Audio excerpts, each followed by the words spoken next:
Folks at home, welcome back to the Crimson Oak Pond, home of the aggressive tiger bass. And I've gotten some pretty cool shots this week showcasing that aggression, including a bass jumping out of water to catch a dragonfly in the air. We'll also be seeing some up-close clips of these acrobatic fish, as well as Sarah breaking the record on the new biggest bass here at the 5-acre pond. But if you missed the last video, we had some unique events happen here at the pond.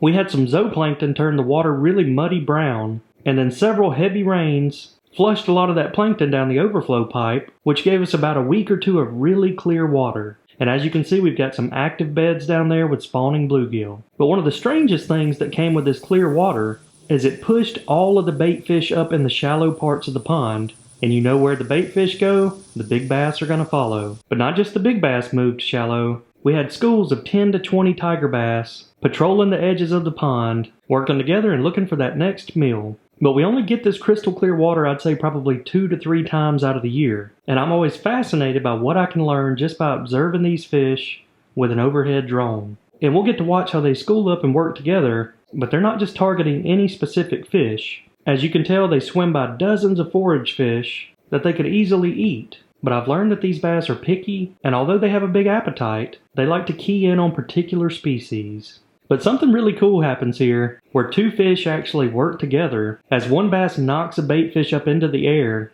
and the other one catches it as soon as it hits the water. So here's a replay in slow-mo. You see that one bass knock it up in the air, and the other one snags it as soon as it lands. And at the same time, 2 other bass find a big golden shiner, but watch how fast the shiner is as it escapes 4 or 5 bass. So after watching these fish the past couple of weeks, the adult golden shiner is by far their favorite fish to target. And we'll get to see some really cool footage here of how the bass have to work together and school up, because as we just saw, it's not easy for an individual bass to catch these fast shiners on their own. So sometimes they form groups of 15 to 20 bass and push them up in the shallow areas and then stage their attack. But I also find it fascinating how the shiners will school in circles around the bass, keeping about a 2 to 3 foot buffer. It's almost something like you see out in the ocean when those smaller fish are avoiding the sharks.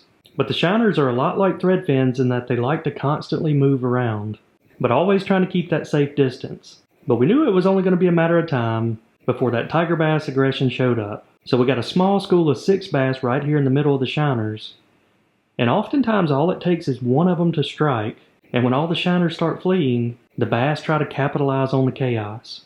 And you can see this first attack is somewhat successful. These bass have just enough numbers to pick a few of them off. So as they continue chasing, you'll notice a couple things happen. First of all, the turtle that's hiding up in the grass, he gets the memo and decides it's time to get out of here because it's about to go down. And the second thing that happens is a few stragglers off of the other school that was just nearby hear the commotion and decide to come join in. And now it's starting to become a little bit more of an organized attack. But the one thing that typically happens with these big attacks is it muddies the water up so much that everybody has to take a break until the water settles.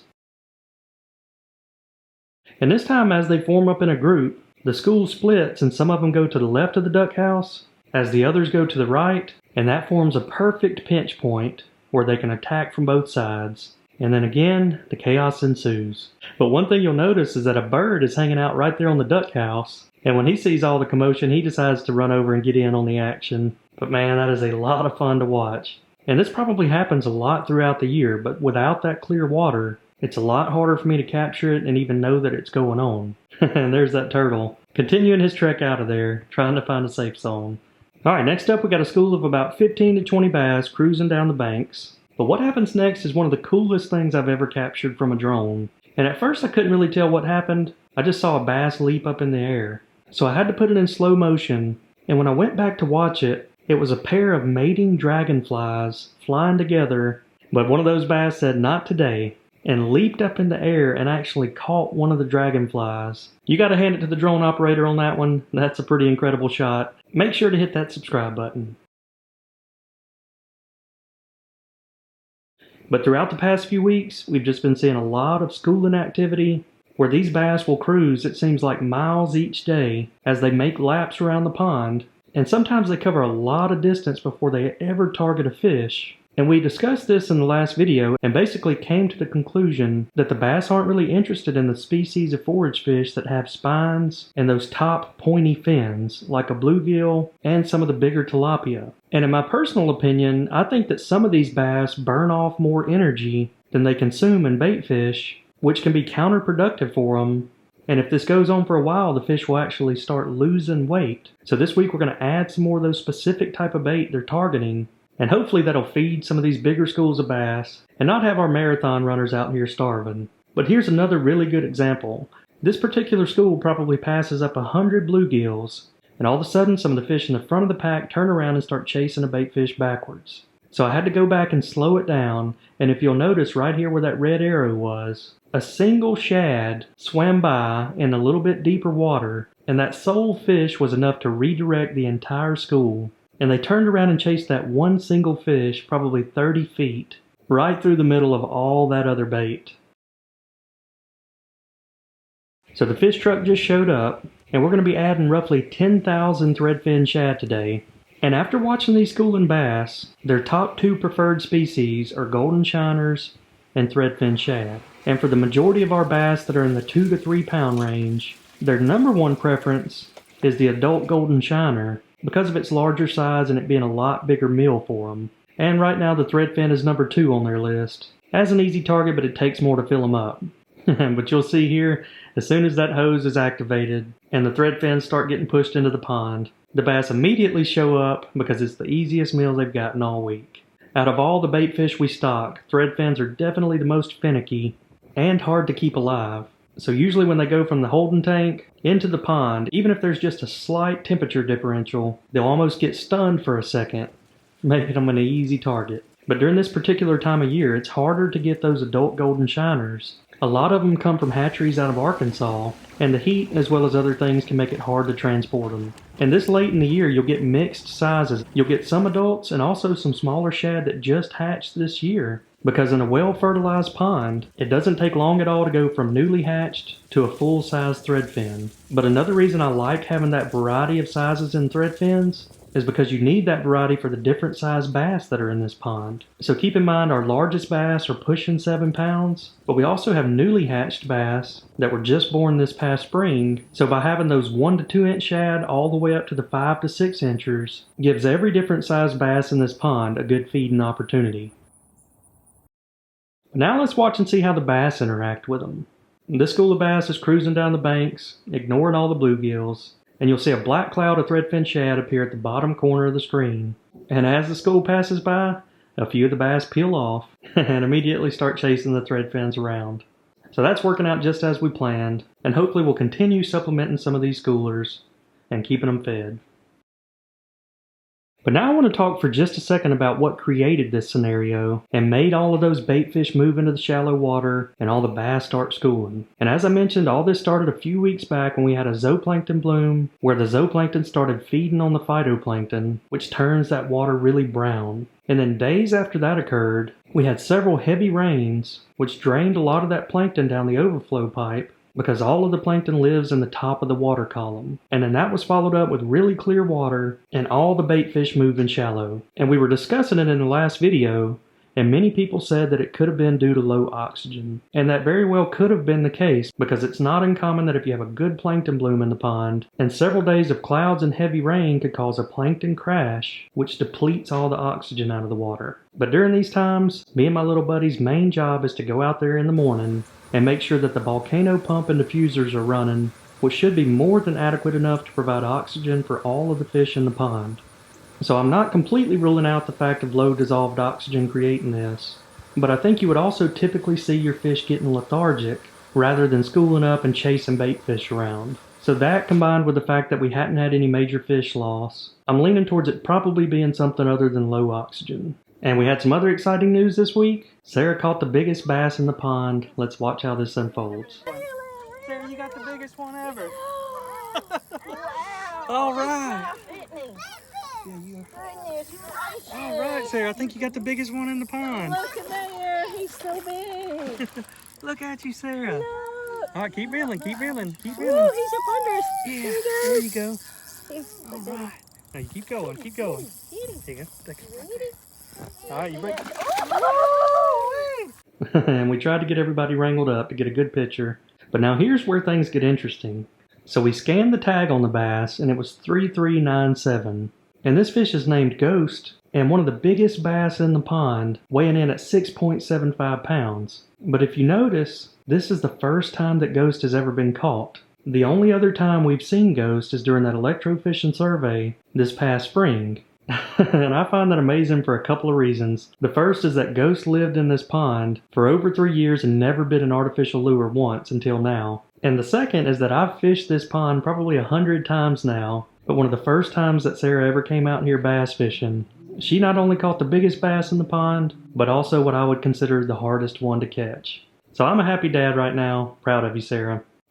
And I think you're following in your mom's footsteps, because I can't count how many big bass I've netted for her. Today we have a new visitor out here at the farm, my brother's pup we call Callie. And you know all the fish, deer, and wildlife are well fed here at the farm, so we make no exceptions for the pups. But as you all know, not all dog food is created the same. That's why we only use a dog food called Sundays. Sundays for Dogs is a fresh dog food made from a short list of ingredients, including 100% meat, muscle, organs, and superfoods, with zero synthetics or artificial preservatives. But the best part about Sundays is the dogs love it. We fed it to every dog that visits the farm, and they all couldn't get enough of it. So if you have a picky dog, no worries, I'm confident they'll like it. And since Sundays puts all their dog food through an air drying process to preserve the flavor and nutrition, it doesn't require refrigeration or preparation, just pour and serve.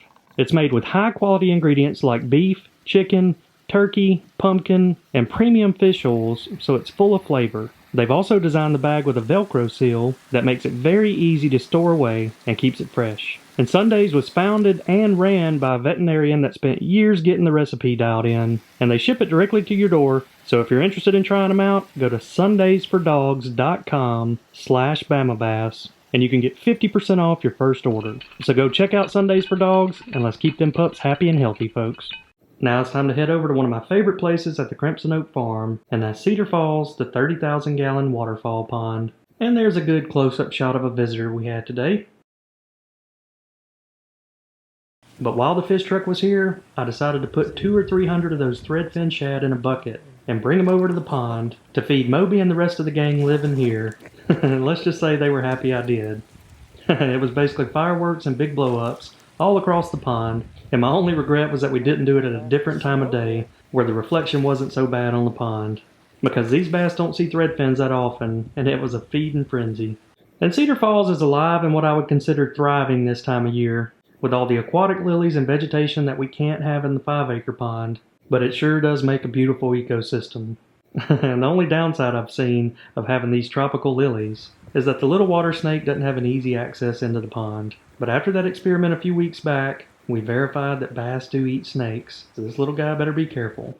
And I've got one more update for the mouth-brooding tilapia that recently spawned and had a bunch of baby tilapia, but she did a good job as a mama, because I've started spotting several of those small tilapia in the shallow parts of this pond.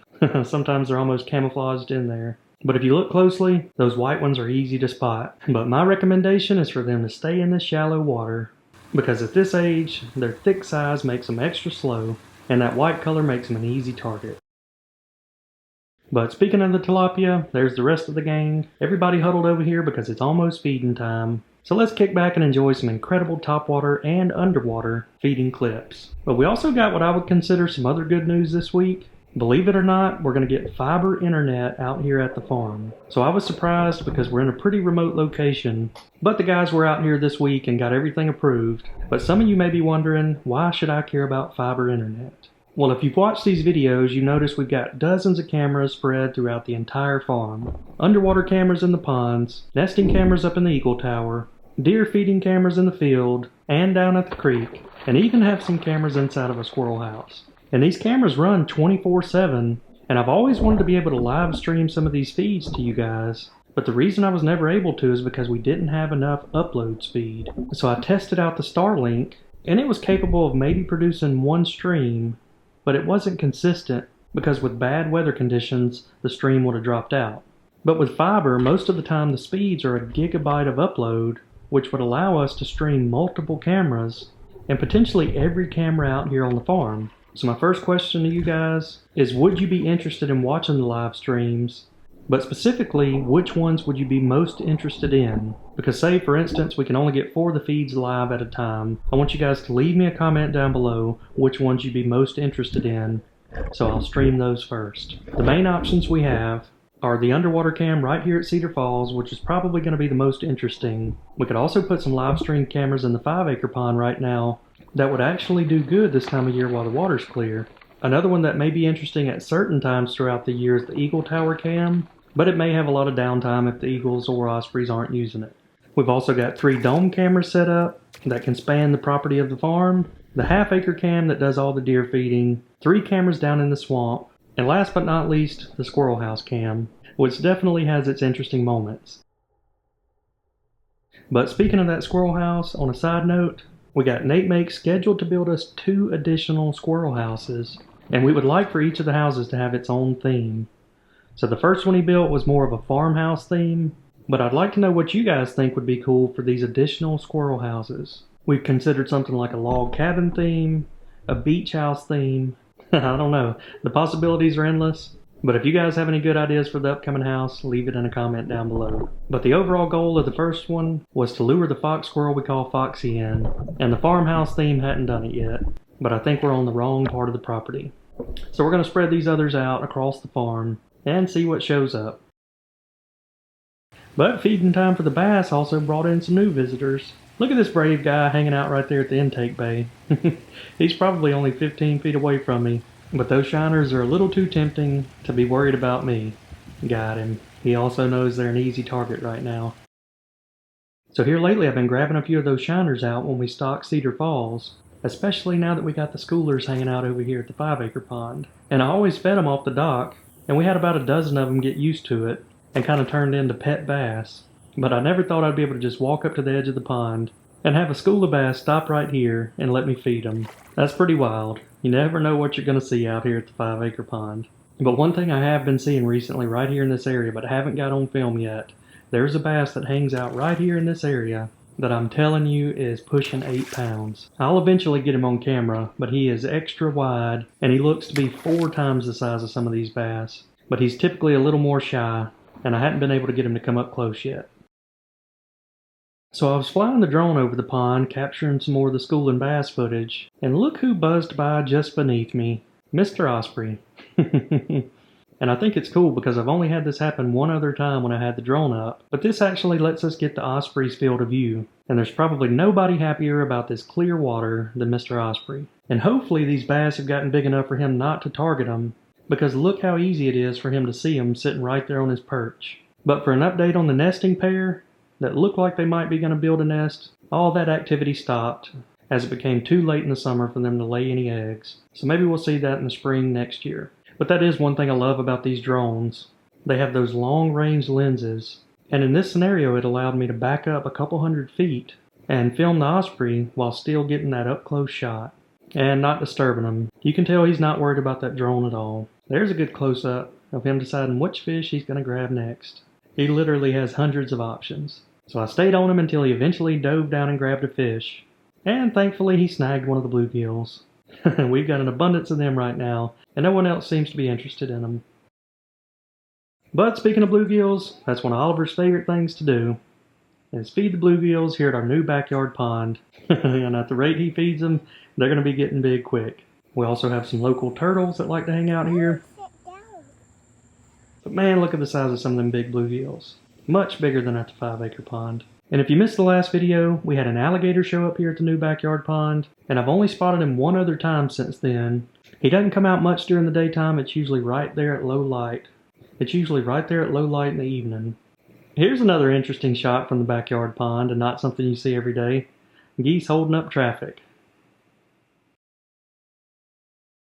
And we were able to host our first party at the new shop this past weekend. And I want to give a big shout out to my brother Michael, who just retired as a chief in the Navy after 20 years. He's had a pretty incredible career and spent his last 4 years with the Blue Angels in Pensacola. And I was able to tag along with him on some of his flights and get the behind the scenes tour of what it's like to be a Blue Angel. And if you've never gotten to see him, it's pretty wild. These pilots fly without any G-suit and get in extremely tight formations. And yes, if you're wondering, that jet is flying upside down. with the other one right above it. But again, I'd just like to give a big shout out to my brother as well as all you other service members out there. You guys sacrifice so much for our freedom, and my hat's off to you. Happy retirement, broski. Alright, the bluegill feeders are going off. That means we're about to get to see some more action. But while we watch some of these bass knocking bluegills up in the air, I do want to talk for just another minute about how dangerous depleted oxygen is in a pond. I know many of you watch Arm's Family Homestead, and last year he had that exact scenario happen where a random event created low dissolved oxygen in his pond, and he had a big fish kill. And the two most common occurrences of that both happen during warm weather seasons. And the first is what I mentioned earlier, because plankton needs the sunlight, and if you have a big plankton bloom in your pond, and you have storms come through over the course of 2 to 3 days, that plankton will start dying off, which will lead to those low dissolved oxygen stages. And the saddest part about these events is that once you see the signs of it happening, it's almost always too late. And the second scenario probably isn't talked about as much, but throughout the hot parts of the summer, the bottom layer of the pond can have muck and gases and deplete all of the oxygen out of that layer. And so naturally the fish sense it and just stay away from those deep areas. But what happens is as those first cool nights start coming as you approach the fall, the pond can have what's called a turnover. That cooler water that was at the bottom now moves up to the surface, and that's when the fish feel stuck and don't know what to do. And that event can also cause a fish kill. So in both of these scenarios, it's almost impossible to react to that event. So that's why it's always important to be proactive. And like we've done with this pond, we've got 3 diffusers which help prevent those water segments from forming by keeping everything stirred up. But while they're pumping oxygen into the water, that in itself is typically not sufficient enough if you were to have a low DO event. So that's why we got the volcano pump just as an extra insurance policy, and we'll run it every night from late spring until fall. And then if we see anything bad coming, we can also turn it on 24/7. And in our scenario, it's a little oversized because again, we put all this hard work and effort into these fish and raising them to get them to this point. The last thing we'd want to do is have one weather event ruin it all. So as you guys can imagine, I lose a lot of sleep just thinking about how I can prevent things like this from happening. But it is Mother Nature, and you can't prevent it all. And sometimes I wonder if these fish know how good they got it. All they have to do is chase their next meal, as we stress about how to keep them fed and keep them alive.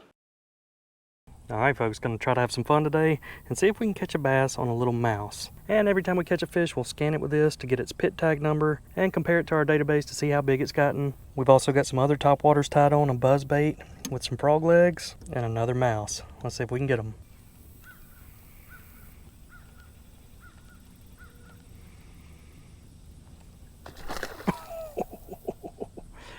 That fish wanted a mouse.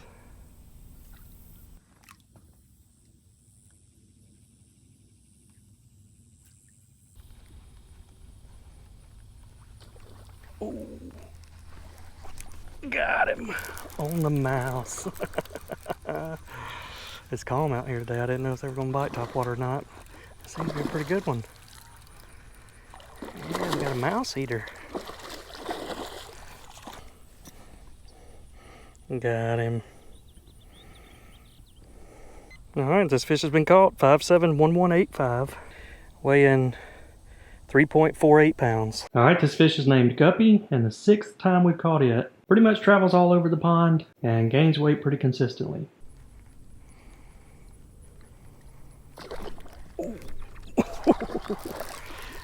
Right at the bank.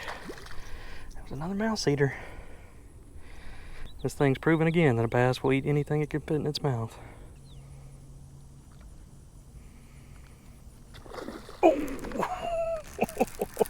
Oh, you gotta love it. Big blow-ups on the mouse. Got him. Alright, this fish has been caught. 570799. That seems like a familiar number. It weighs 2.57 pounds. And this fish is named Ukulele, and probably one of the most caught fish, now 8 times, and the exact opposite from the ghost, and will pretty much eat anything you throw at it. Ooh, that was a strike right there. Not a giant fish, but he's aggressive. He can jump. Look at there. All right, this fish has been caught, 69589, and it weighs 2.97 pounds. This fish is named Xena, the 5th time we caught it, and already the 3rd time we caught it this year.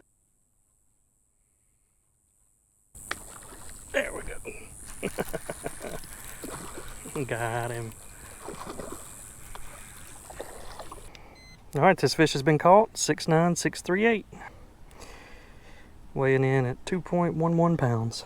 This is Bertha, the 5th time we caught it, and probably not going to end up being Big Bertha, like her name suggests, because this is probably a male bass, with just small increments in growth each time we catch it. There we go. Got him. Got a little thunderstorm rolling in. Got the top water bite going. Alright, my camera went off, but this fish was 2853, weighing in at 2.53 pounds. And this fish is named Gil, and the interesting thing about Gil is it likes to hang out around a feeder. We've caught it 6 times, and all 6 times have been around a bluegill feeder. That's pretty impressive. Alright, now let's check in on the squirrel house and see who's hanging out here today. First up, we got Gus Jr., one of the new mice that was just born earlier this year. And we got the bandit raccoon stopping by for a visit. Doesn't want to come in this time. We got Gus Jr. here. Not sure if he's freaking out because of the bugs or what, but it looks like he doesn't want to get down. But we don't have many bugs enter the house. Maybe it's because of this little guy. He's becoming a regular now, peeking in to see if anybody's home. Then he says, I'm out of here. But hey, look who it is. We finally got old Gus Gus, the mama mouse. She built a nest in here earlier this year and has fought off all the cats and still survived. She's a trooper. And Mr. Raccoon's showing back up one more time. But you'll notice that the raccoons are all over the farm. As you can see, we got one late for work and he's in a hurry. But some more good news, Mama Raccoon had some babies. I love to see it. And little Gus Jr.'s an explorer. He's a long way from home. And Mr. Raccoon heading back in after a long day of work. So now it's one of Sarah and Liz's favorite times of the year. We finally got some sunflowers as well as those wildflowers that we planted blooming, and pretty much the entire bottom half of the farm has some sort of flower on it right now. So in this particular area, we did a variety of a seed mix with some sunflowers, millet, sorghum, and things that would benefit the birds and the bees. But I was interested to see these wildflowers because that's the first time we planted them. And I like the different variety of colors. Some of them are orange, others are purple. You can see here even in Liz's garden, she's got a variety of them growing, so it adds a nice touch. So I was out down here in the bottom today and look who I found. Mr. Turtle hanging out down here. And he's a long way from the pond, but it looks like he found him a nice little puddle and he's just gonna hang out here. And I don't blame him, as hot as it is today. And an up close look at Mr. Peter Cottontail. And the caterpillars have attacked again, back eating some more of the leaves on our oak trees. Now there's a cool shot. Something must have startled these two. It's definitely got their attention. But I've started seeing the raccoons standing up on their back feet. I think when I let the grass grow a little higher, they're doing it just so they can see up above the grass line. And there's Mama playing with some of the babies.